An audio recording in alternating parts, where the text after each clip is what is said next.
Amazon និយាយថាខ្លួនមិនបានកាត់បន្ថយបុគ្គលិក 14,000 នាក់ដោយសារតែហិរញ្ញវត្ថុទេតែវាជាវប្បធម៌របស់ក្រុមហ៊ុន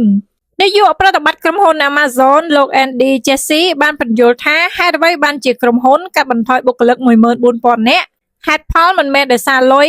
ហើយក៏មិនមែនដោយសារតែ AI ដែរប៉ុន្តែដោយសារតែជាវប្បធម៌របស់ក្រុមហ៊ុននាយកប្រតិបត្តិរូបនេះបាននិយាយនៅក្នុងការឆ្លើយតបទៅនឹងសំណួរអ្នកវិភាគអំពីប្រាក់ចំណូលរបស់ក្រុមហ៊ុនកាលពីថ្ងៃប្រហ័សទី30 ខែតុលាឆ្នាំ 2025 ថា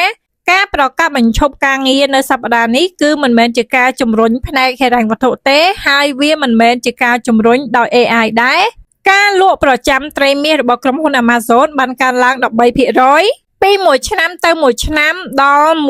180,000 លានដុល្លារការបណ្តេញចេញបុគ្គលិកជាច្រើនរបស់ក្រុមហ៊ុនយក្សនេះបានជំរុញឲ្យមានការភ័យខ្លាចអំពីបច្ចេកវិទ្យាជំនួសមនុស្សភាគហ៊ុនរបស់ក្រុមហ៊ុន Amazon AMZN បានកើនឡើង